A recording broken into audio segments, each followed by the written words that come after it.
Suma Sunil Babu, dance teacher, beautician, കൂടാതെ craft ട്രെയിനറും. എല്ലാവരെയും ഊഷ്മളമായി സ്വാഗതം ചെയ്തുകൊണ്ട് ഇന്നത്തെ വീഡിയോയിലേക്ക് കിടക്കുന്നു. ഇന്നത്തെ വീഡിയോ ആലപ്പുഴ ജില്ലയിൽ ചിങ്ങോലി എന്ന് പറയുന്ന സ്ഥലത്ത് ചൂരവിള, ആ സ്ഥലത്ത് രാജേഷ് സാറിന്റെ ആർട്ട് സ്കൂളുണ്ട്. സാറിന്റെ കുട്ടികളുടെ ചിത്ര പ്രദർശനത്തിന്റെ 2ാം ഭാഗത്തിലേക്ക് കിടക്കുകയാണ്. ആ ചിത്ര പ്രദർശനവും രാജേഷ് സാറിന്റെ കുറച്ച് കുട്ടികൾ എങ്ങനെയൊക്കെയാണ് വരയ്ക്കുന്നത്, അങ്ങനെ പേരൻസിനും കുട്ടികൾക്കും ഒരു മോട്ടിവേഷൻ കൊടുക്കുന്നുണ്ട്. പിന്നെ മംഗളം വാരികയിലെ ആ കഥാപാത്രങ്ങൾക്ക് ജീവൻ കൊടുക്കുന്ന ആ സുമാരൻ സാറിന്റെ വാട്ടർ കളർ ഡെമോൺസ്ട്രേഷൻ ഉണ്ട്. പിന്നെ താനൂർ ശശി സാറിന്റെ ഏറ്റവും പ്രഗത്ഭരായ ചിത്രകലാകാരന്മാരെ കുറിച്ചും അങ്ങനെ ഒരു സാറ് കുട്ടികളെ പരിചയപ്പെടുത്തുന്നു. പിന്നെ എനിക്കൊന്നെടുത്തു പറയാനായിട്ടുള്ളത്, നമ്മുടെ സമൂഹത്തിൽ എല്ലാവരും ചോദിക്കുന്ന ഒരു ചോദ്യമാണ്, വരച്ചാൽ എന്ത് പ്രയോജനം? അതൊരു ജോലിയാണ്, അതുകൊണ്ട് എന്ത് നേട്ടമാണ്? ഈ ആർട്സ് പഠിച്ചിട്ട് എന്ത് ചെയ്യാനാണ്? എന്തെങ്കിലും ഒരു ജോലി സാധ്യതയുണ്ടോ എന്നെല്ലാവരും ചിന്തിക്കാറുണ്ട്, അല്ലേ? എന്നാൽ സാധ്യതയുണ്ട്. ഞാൻ ഇവിടെ വന്നിട്ട് ഞാൻ ഈ കുഞ്ഞുങ്ങൾ വരച്ച ഓരോ ചിത്രങ്ങളും നോക്കിയപ്പോൾ എത്ര മനോഹരമായിട്ടാണ് ആ കുഞ്ഞു വിരൽത്തുമ്പ് കൊണ്ട് എല്ലാവരും വരച്ചിരിക്കുന്നത്. ആ കുഞ്ഞുങ്ങൾക്ക് നല്ലൊരു ഭാവിയുണ്ട്. എത്ര മനോഹരമായിട്ടാണ് ഓരോ ചിത്രങ്ങളും ഞാൻ നോക്കിയപ്പോൾ നന്നായിട്ട് അവരുടെ കഴിവനുസരിച്ച് നന്നായിട്ട് വരച്ചിട്ടുണ്ട്. അപ്പോൾ അവര് സ്റ്റെപ്പ് ബൈ സ്റ്റെപ്പായി മുൻപോട്ട് പോകുമ്പോൾ അവർക്ക് എന്തിനാണോ താല്പര്യം അതിലേക്ക് വിടുക. ഇപ്പൊ ഈ കുഞ്ഞുങ്ങള് നന്നായിട്ട് വരയ്ക്കുന്നുണ്ട്. അപ്പോൾ ഭാവിയിൽ അവർ ആർട്സ് കോളേജിലൊക്കെ പോയി പഠിച്ച് നല്ലതായിട്ട് അവർ ചിത്രങ്ങളൊക്കെ വരയ്ക്കും. അപ്പൊ അങ്ങനെ താല്പര്യം ഉണ്ടെങ്കിൽ ആ ലെവലിലേക്ക് വിടുക. പിന്നെ എനിക്ക് പറയാനുള്ളത്, ഇത് പഠിച്ചാൽ എവിടെ ജോലി കിട്ടുമെന്ന് ചോദിച്ചാൽ ജോലി കിട്ടും. ഇപ്പൊ ഞാൻ ചെറുതിൽ നിന്നും വലുതിലേക്ക് പോകാം. ഇപ്പൊ നമ്മളൊരു ഷോപ്പിൽ ചെന്ന് കഴിഞ്ഞാൽ ചെറിയൊരു ചിത്രം വാങ്ങിച്ചാൽ എത്ര രൂപ കൊടുക്കണം? ഇപ്പൊ നമ്മള് ഛായാചിത്രങ്ങളായാലും മ്യൂറൽ പെയിന്റ് ആയാലും അങ്ങനെ ഓരോ തരത്തിലുള്ള ചിത്രങ്ങൾ വാങ്ങിക്കുമ്പോഴും അതിനൊക്കെ 2000, 1000 ആ ലെവലിൽ അങ്ങനെ മുകളിലേക്ക് പോവുകയാണ്. അതൊക്കെ ഇരിക്കട്ടെ. നമ്മുടെ ഈ മൂവി ഒക്കെ നമ്മൾ കാണുമ്പോൾ അതിൽ സെറ്റിംഗ് ഒക്കെ ആരാണ് ചെയ്യുന്നത്? നമ്മൾ സിനിമയൊക്കെ കാണാനായിട്ട് പോയിരിക്കുമ്പോഴത്തേക്ക് അതിലെ ഓരോ സെറ്റിംഗ് ഒക്കെ ആരാണ് ചെയ്യുന്നത്? ആർട്സ് പഠിച്ച കുട്ടികളല്ലേ? അല്ല ആർക്കെങ്കിലും ചെയ്യാൻ പറ്റുമോ? വേണ്ട. നമ്മുടെ ബാഹുബലി ചിത്രം ഒന്ന് എടുത്തു വെച്ച് നോക്കിക്കേ. ആ ബാഹുബലി ചിത്രം കാണുമ്പോൾ അങ്ങനെ ഒരു കൊട്ടാരം അവിടെ ഉണ്ടായിരുന്നോ? ചിന്തിച്ചു നോക്കിക്കേ. അതാരായിരിക്കും അങ്ങനെ ചെയ്തത്? ആർട്സ് പഠിച്ച കുട്ടികളാണ് ആ ചിത്രം മനോഹരമായിട്ട് ചെയ്തിരിക്കുന്നത്. അപ്പം ഫിലിമയിലായാലും റിയാലിറ്റി ഷോയിലായാലും സ്റ്റേജ് ഡെക്കറേറ്റ് സെറ്റിംഗ് എല്ലാം ചെയ്യുന്ന ആരാണ്? ആർട്സ് പഠിച്ച കുട്ടികളാണ്. അപ്പൊ അവര് വെറുതെ ഇരിക്കുന്നില്ല, വീട്ടിൽ ഇരുന്നാലും കാശാണ്, നല്ല ജോലി സാധ്യതയുള്ളതാണ്. അങ്ങനെ താല്പര്യമുള്ളവർക്ക് അതിലേക്ക് പോകാം. അപ്പൊ നമുക്ക് വീഡിയോയിലേക്ക് കിടക്കാൻ 2ാം ഭാഗത്തിലേക്ക് എല്ലാവരെയും ഞാൻ ഒരിക്കൽ കൂടി സ്വാഗതം ചെയ്തുകൊണ്ട് നമുക്ക് വീഡിയോയിലേക്ക് പോകാം.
മനോഹരമായ ചിത്രങ്ങൾ, നല്ല കളർഫുൾ ആയിട്ടുള്ള. പണ്ടായിട്ട് ഇങ്ങനെ ഒരു കാര്യം ചോദിച്ചപ്പോ പറഞ്ഞായിരുന്നു, ഇങ്ങനെ എന്താ ലോകത്തിലെ ഏറ്റവും സുന്ദരിമാര് എവിടെ ഉള്ളതെന്ന് ചോദിച്ചപ്പോ പറഞ്ഞു അത് മംഗളത്തിനും മനോരമയിലെ പടങ്ങളിലാണ്, നോവലുകളിലെ ചിത്രങ്ങളിലാണ് പറഞ്ഞുകൊണ്ട്. പരിഹാസം അല്ലെങ്കിൽ തമാശ ഏതെങ്കിലും രീതിയിലാണെങ്കിൽ പോലും സത്യമാണ്. അത്തരം ചിത്രങ്ങളാണെന്ന് നമുക്ക് പലപ്പോഴും തോന്നാറുണ്ട്. അപ്പൊ അത്തരം മംഗളകാരികയിലെ നോവലുകൾക്ക് മിഴിവാർന്ന ചിത്രങ്ങൾ വരയ്ക്കുന്ന കോട്ടയത്തുകാരനായ സുകുമാര സാർ നമ്മുടെ കുട്ടികൾക്ക് വേണ്ടി, കുട്ടികൾക്ക് മാത്രമല്ല ചിത്രകലയെ ഇഷ്ടപ്പെടുന്ന എല്ലാ ആൾക്കാർക്കും കാണാവുന്നതാണ്, പങ്കെടുക്കാവുന്നതാണ്. അദ്ദേഹത്തിന്റെ ഡെമോൺസ്ട്രേഷൻ, അതായത് ലൈവായിട്ട് അദ്ദേഹം ഒരു ചിത്രം നമുക്ക് വേണ്ടി വരയ്ക്കും. അതെങ്ങനെയാണ് വരയ്ക്കുന്നതെന്നും അത് വരയ്ക്കുന്നതിന് ഏതൊക്കെ കളേഴ്സ് എങ്ങനെ മിക്സ് ചെയ്തിട്ടാണ് അത് വരയ്ക്കുന്നതെന്നും അതിനുപയോഗിക്കുന്ന പേപ്പറുകൾ എന്താണെന്നും കളേഴ്സ് എന്താണെന്നും അങ്ങനെ കുറെ കാര്യങ്ങൾ. എനിക്ക് കുറച്ച് പരിമിതികളുണ്ട്. ചിത്രകല അങ്ങനെയാണ്, ഞാൻ വരയ്ക്കുന്ന പോലെ ആയിരിക്കില്ല വേറെ ആൾ വരയ്ക്കുന്നത്. അങ്ങനെ പലർക്കും പല അഭിരുചികളാണ്. ചിലർ വാട്ടർ കളർ നന്നായി ചെയ്യും, ചിലർ അക്രലിക് നന്നായി ചെയ്യും, ചിലർ പെൻസിൽ ഡ്രോയിങ്ങിലായിരിക്കും. അങ്ങനെ പലർക്കും പല തരത്തിലുള്ള മീഡിയത്തോടാണ് ഇഷ്ടമുള്ളത്. ഇപ്പൊ വാട്ടർ കളറിലെ അതിമനോഹരമായ ചിത്രങ്ങൾ വരയ്ക്കുന്ന ആളാണ് സുകുമാര സാറ്. സാറിന്റെ ഒരു ഡെമോൺസ്ട്രേഷൻ ഉണ്ട്. അപ്പൊ കുട്ടികളെല്ലാം അതിനകത്ത് പങ്കെടുക്കണം. നമ്മുടെ പേരൻസും എല്ലാം അത് കാണുക. അത് കഴിഞ്ഞ് നമുക്കുള്ള ശശിനാരായണ സാറിന്റെ ക്ലാസ് ആണ്. അത് ചിത്രവിവരണമെന്നാണ്. എന്ന് വെച്ചാൽ ഏതെല്ലാം തരത്തിലുള്ള ചിത്രങ്ങളുണ്ട്, ആ ചിത്രങ്ങളെ കുറിച്ച് നിങ്ങളെ പരിചയപ്പെടുത്തുക, അതിനെക്കുറിച്ച് ഡീറ്റെയിൽ ആയിട്ട് നിങ്ങൾക്ക് പറഞ്ഞു തരിക എന്നുള്ളതാണ് അദ്ദേഹത്തിന്റെ കർത്തവ്യം. അത് കഴിഞ്ഞ് വൈകുന്നേരം നമുക്ക് ഭക്ഷണം ഇവിടെ ഒരുക്കിയിട്ടുണ്ട്. എല്ലാവർക്കും ഭക്ഷണം കഴിക്കാനുള്ള സൗകര്യങ്ങളുണ്ട്. അടുത്തത് അത് കഴിഞ്ഞ മാനസമീരയുടെ ഒരു മോട്ടിവേഷൻ സ്പീച്ചാണ്. ഒരു 10ാം ക്ലാസ്സിൽ ഇപ്പോ എഴുതി കഴിഞ്ഞിറങ്ങിയ ഒരു പെൺകുട്ടിയാണ് മാനസമീര. ഈ അടുത്ത സമയത്ത് ഞങ്ങളുടെ സ്കൂള്, ഞാൻ പഠിപ്പിക്കുന്ന NDPC സ്കൂളിൽ വെച്ച് സമീപ പ്രദേശത്തെ 20ഓളം സ്കൂളുകളെ പങ്കെടുപ്പിച്ച്, അവിടുത്തെ സ്കൂളുകളിലെ വിദ്യാർത്ഥികളെ പങ്കെടുപ്പിച്ചുകൊണ്ട് ഒരു ചിത്രരചനാ മത്സരം നടത്തുന്നുണ്ടായി. കേന്ദ്ര സർക്കാരിന്റെ ഇതിനാണ് നടത്തിയത്. അതിനകത്ത് പങ്കെടുത്ത് 20ഓളം സ്കൂളുകളിലെ കുട്ടികളില് 100ഓളം കുട്ടികൾ പങ്കെടുത്തു മൊത്തം. അതിനകത്ത് 1ാം സ്ഥാനം നേടിയ വിദ്യാർത്ഥിയാണ് മാനസമീര. ഊർജ മന്ത്രാലയത്തിന്റെ ഉൾപ്പെടെ നിരവധി മത്സരങ്ങളിൽ പങ്കെടുത്ത് സമ്മാനങ്ങൾ നേടിയിട്ടുണ്ട്. കേന്ദ്രമന്ത്രിമാരുടെയും രാഷ്ട്രപതിയൊപ്പം നിന്ന് ഫോട്ടോ എടുക്കുക, അങ്ങനെ ഒരുപാട് അച്ചീവ്മെന്റുകളിൽ ചെറിയ പ്രായത്തിൽ തന്നെ സാധ്യമാക്കിയ പെൺകുട്ടിയാണ് മാനസമീര. ഒരുപാട് എനിക്കോ ഒരു മിനിറ്റ് പോലും റെസ്റ്റ് ഇല്ലാതെ ഈ ചിത്രങ്ങൾക്കൊപ്പം ഓടി നടക്കുന്ന ഒരു കുട്ടിയാണ്. എനിക്ക് ഭയങ്കരമായിട്ട് ഇഷ്ടപ്പെട്ടു. അത് NDP സ്കൂളിൽ വന്നു കഴിഞ്ഞപ്പോൾ ഞാനൊക്കെ പരിചയപ്പെട്ട് അതിന്റെ വർക്ക് കണ്ട് എനിക്ക് ഭയങ്കര സന്തോഷം തോന്നി. അത് മാത്രമല്ല, ഈ കഴിഞ്ഞ SSLC പരീക്ഷയിലെ എല്ലാ വിഷയങ്ങൾക്കും ഫുള്ള് A+ വാങ്ങിയിട്ടാണ് ആ കുട്ടി ജയിച്ചത്. കൈമാറ്റക്കാരിയാണ്. അപ്പൊ ആ കുട്ടി ഒന്ന് അതിനെ സംസ്ഥാന തലത്തിൽ നടന്ന സ്കൂൾ യുവജനോത്സവത്തില് എല്ലാ പെൻസിൽ ഡ്രോയിങ്ങിലും വാട്ടർ കളറിനും തുടങ്ങിയ എല്ലാ ഡ്രോയിങ് സംബന്ധമായ മത്സരങ്ങൾക്കും 1ാം സമ്മാനം A ഗ്രേഡ് നേടി പാസ്സായാണ്. ഇന്ന് അതിന് ലളിതകല അക്കാദമിയില് അതിനൊരു സമ്മാനം കൊടുക്കുന്നുണ്ട്. അത് രാവിലെ ഇന്നലെ വിളിച്ച് പറഞ്ഞിരുന്നു. അത് രാവിലെ അവിടെ പോയി വാങ്ങിയിട്ടേ വരികയുള്ളൂ എന്ന് പറഞ്ഞിട്ടുണ്ട്. ഇന്നലെ അത് പങ്കെടുക്കും. ഇവിടെ അതിന്റെ മോട്ടിവേഷൻ സ്പീച്ച് വളരെ പ്രധാനപ്പെട്ടാണ്. കുട്ടികൾക്ക് ഒരു ചിത്രം എങ്ങനെയാണ് നമുക്കൊരു ടോപ്പിക് എല്ലാവർക്കും അറിയാം. ഇവിടെ നമ്മൾ കൂടുതൽ കുട്ടികളും ഇവിടെ നമ്മള് കോമ്പറ്റീഷൻ പങ്കെടുക്കുകയാണ്. നമ്മുടെ സ്കൂളുകളിൽ, നമ്മുടെ നാട്ടിൽ നടക്കുന്ന ക്ലബ്ബുകളുടെ മത്സരങ്ങൾ, അല്ലെങ്കിൽ നമ്മുടെ പഞ്ചായത്തിന്റെ മത്സരങ്ങൾ, ഇങ്ങനെ നിരവധി മത്സരങ്ങൾ നടക്കാറുണ്ട്. ഈ മത്സരങ്ങളിലെല്ലാം നമ്മുടെ കുട്ടികൾ പങ്കെടുക്കാറുണ്ട്. അപ്പൊ ഞാൻ എല്ലാവരും പറയുന്ന ഒരു കാര്യമുണ്ട്, എല്ലാ കുട്ടികളോടും പറയുന്ന കാര്യം, നിങ്ങൾ എല്ലാ മത്സരങ്ങളിലും പങ്കെടുക്കണം. എല്ലാ മത്സരങ്ങളിലും. അത് സമ്മാനം കിട്ടുമോ സമ്മാനം കിട്ടുന്നത് പേടിയാണ്. പല മത്സരങ്ങളിലും പങ്കെടുക്കാൻ കുട്ടികളെ ഒരു പിന്നോട്ടാക്കുന്ന ഒരു കാര്യം. നമ്മുടെ മനസ്സിലുണ്ടാകുന്ന ഒരു ആശയമല്ല മറ്റൊരു കുട്ടികളുടെ മനസ്സിലുണ്ടാകുന്ന ആശയം. അതിന് 50ഓളം കുട്ടികളുടെ ഉള്ളിലുണ്ടാകുന്ന ആശയങ്ങൾ, ആ 50ഓളം കുട്ടികളുടെ കളർ എത്തുന്ന ടോണിന്റെ വ്യത്യാസങ്ങള്, അവരുടെ ഡ്രോയിങ്ങിന്റെ പെർഫെക്ഷൻ, അങ്ങനെ കുറെ കാര്യങ്ങൾ നമുക്ക് അവർക്ക് പഠിക്കാൻ പറ്റും. ഒരു അധ്യാപകനോ ഒന്നുമില്ലാതെ മറ്റുള്ള കുട്ടികൾ വരച്ചിരിക്കുന്ന ചിത്രങ്ങൾ നോക്കിയാൽ തന്നെ നമുക്ക് കുറെ കാര്യങ്ങൾ പഠിക്കാൻ പറ്റും. ആ ഒരു കോമ്പറ്റീഷന് പങ്കെടുക്കുന്ന കുട്ടി ആയിരിക്കില്ല രണ്ടാമതൊരു കോമ്പറ്റീഷൻ എവിടെയെങ്കിലും പങ്കെടുക്കുമ്പോൾ ചെല്ലുക. അപ്പോ അതേ ഒരു വിഷയത്തില അതേ ഒരു വിഷയം തന്നെ അല്ലെങ്കിൽ വേറൊരു വിഷയം തന്നെ ആണെങ്കിലും വരയ്ക്കാനിരിക്കുമ്പോൾ ആ കുട്ടിയുടെ മനസ്സിൽ വരുന്ന ആദ്യം വരുന്നത് മറ്റുള്ള കഴിഞ്ഞ കോമ്പറ്റീഷനിൽ പങ്കെടുത്ത 50ഓളം കുട്ടികൾ വരച്ച ഡിഫറന്റ് ആയിട്ടുള്ള ചിത്രങ്ങളായിരിക്കും അവരുടെ മൈൻഡിലേക്ക് വരിക. അങ്ങനെ 50ഓളം ആശയങ്ങളാണ് അവരുടെ ഉള്ളിലേക്ക് വരിക. അവരൊരിക്കലും 50ഓളം ആശയങ്ങളെ കോപ്പി ചെയ്യാൻ ശ്രമിക്കാറില്ല, അതിൽ നിന്ന് വ്യത്യസ്തമായ ആശയമായിരിക്കും ശ്രമിക്കുക. അപ്പൊ ഓരോ കോമ്പറ്റീഷൻ നമുക്ക് ഉണ്ടാക്കുന്ന എന്താണെന്നുള്ളത് നമുക്ക് മനസ്സിലാവും. അപ്പൊ കുട്ടികൾ ഒരിക്കലും പുറകോട്ട് മാറിക്കാൻ പാടില്ല, കിട്ടാവുന്ന എല്ലാ കോമ്പറ്റീഷനിലും പങ്കെടുക്കണം. ഇങ്ങനെയുള്ള ചിത്രകലാ പ്രദർശനങ്ങൾ നടത്തുന്നത് തന്നെ പലർക്കും സംശയമുണ്ട്, എന്തിനാണ് ഈ ചിത്രകലാ പ്രദർശനം നടത്തുന്നത്, കുട്ടികൾ വരച്ചിട്ട് പോകില്ലേ എന്ന്. നിങ്ങളിൽ എത്ര പേര് നിങ്ങളുടെ കുട്ടികൾ വരച്ചിട്ട് വരുമ്പോൾ ആ ബുക്ക് എടുത്ത് നോക്കാറുണ്ട്? UKG LKG എന്ന് എഴുതി വെക്കുമ്പോൾ അവരത് സ്വന്തമായിട്ട് വരച്ചയാണോ അല്ലെ എങ്ങനെ വരച്ചയാണെന്ന് സ്വാഭാവികമായിട്ട് കാണുന്നവർക്ക് ഇതുണ്ട്. അതെങ്ങനെയാണെന്ന് വെച്ചാൽ നമ്മൾ ആദ്യം ഒരു ചിത്രത്തിന്റെ കുത്തുകളിട്ട് ഡോട്ടുകളിട്ട് നമ്മൾ ചിത്രം വരച്ചു കൊടുക്കുക ചെയ്യുന്നത്. ആ കുഞ്ഞ് ആദ്യം ആ ഡോട്ടുകളുടെ മുകളിൽ കൂടി പെൻസിൽ കൊണ്ട് ആ ഡോട്ടുകൾ ഫില്ല് ചെയ്ത് അതൊരു ചിത്രമാക്കും. അതിനുശേഷം അതിന്റെ ഉള്ളിൽ അവർക്ക് കോപ്പി ചെയ്യാൻ കൊടുക്കുന്ന ഒരു പിക്ചർ ഉണ്ടാവും. ആ പിക്ചറിനകത്തോട് കൊടുത്തിരിക്കുന്ന കളേഴ്സ് അവർ അപ്ലൈ ചെയ്യും. അവരപ്ലൈ ചെയ്തതിനു ശേഷം അതിനൊരു പൂർണ്ണത വന്നുവെങ്കിൽ ആ ഔട്ട്ലൈനിന്റെ മുകളിൽ കൂടി ഒരു ബ്ലാങ്ക് സ്കെച്ച് പെൻ ഉപയോഗിച്ച് ഔട്ട്ലൈൻ വരയ്ക്കണം. അത്രയും വരച്ചു കഴിയുമ്പോൾ അതിന്റെ മുഖത്തൊരു പുഞ്ചിരി ഉണ്ടാവും. എന്ന് വെച്ചാൽ അവൻ ചെയ്തത് പൂർണ്ണതയിലെത്തി, അത്രയൊരു കളറും അത്രയൊരു വരയും അതിന് കിട്ടി എന്നുള്ളൊരു സന്തോഷം ഉണ്ടാവും. അപ്പോ അങ്ങനെയാണ് തുടങ്ങുന്നത്. ഫസ്റ്റ് സ്റ്റേജ് കഴിഞ്ഞ് കുറച്ചങ്ങോട്ട് കഴിയുമ്പോൾ ആ കുത്തുകൾ വരയ്ക്കുന്ന വര നിർത്തിയിട്ട് ആ കുഞ്ഞിന് നമ്മളൊരു കുഞ്ഞൊരു പടം വരയ്ക്കാൻ തുടങ്ങി. അവരത് ശ്രമിക്കും വരയ്ക്കാൻ. ഇതിലിരിക്കുന്ന പല ചിത്രങ്ങളിലും അങ്ങനെയുള്ള ചിത്രങ്ങളുണ്ട്. നിങ്ങൾക്ക് വരെ പോരായ്മ തോന്നുന്ന ഒരുപാട് കുഞ്ഞു ചിത്രങ്ങൾ അതിലുണ്ട്. ആ ചിത്രങ്ങളുടെ അടിയിലെ പേരും അതിന്റെ ക്ലാസ്സും നിങ്ങൾ വായിക്കുമ്പോൾ നിങ്ങൾക്ക് മനസ്സിലാവും ആ കുഞ്ഞ് എത്ര വയസ്സുള്ള കുഞ്ഞാണെന്നും അത് നോക്കി വരയ്ക്കാൻ ശ്രമിച്ചത് എന്താണെന്നും. അത് നോക്കി വരയ്ക്കാൻ ശ്രമിക്കും, ഭയങ്കര പോരായ്മകൾ ഉണ്ടാവും, അതിൽ നിന്ന് ഡെവലപ്പ് തുടങ്ങും.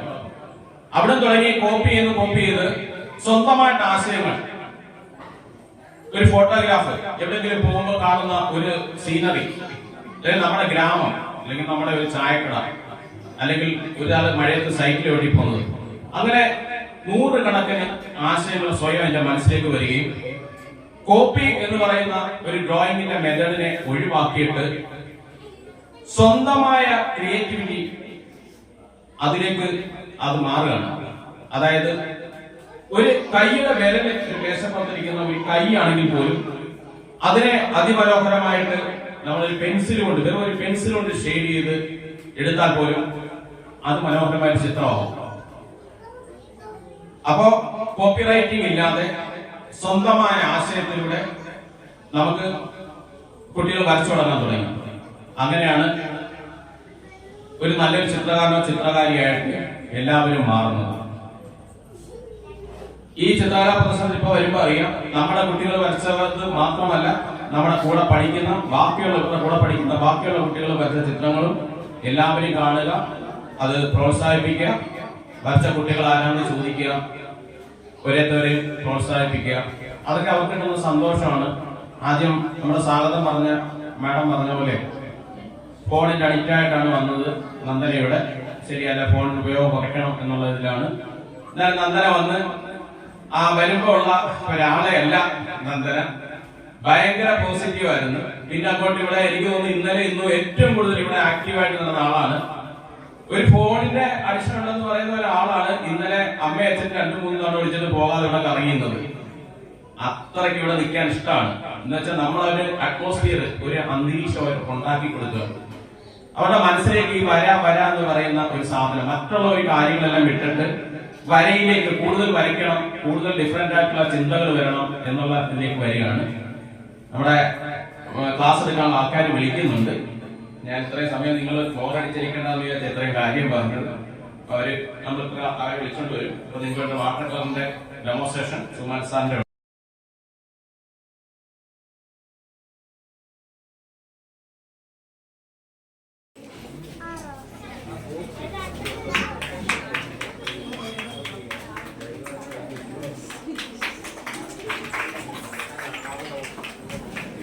അപ്പോൾ കുട്ടികളുടെ ചിത്ര പ്രദർശനം എല്ലാവരും കണ്ടു.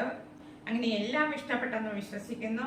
ഇനി അടുത്ത 3-ാം ഭാഗവുമായിട്ട് ഞാൻ നിങ്ങളുടെ മുന്നിൽ എത്തുന്നതായിരിക്കും. നന്ദി, നമസ്കാരം.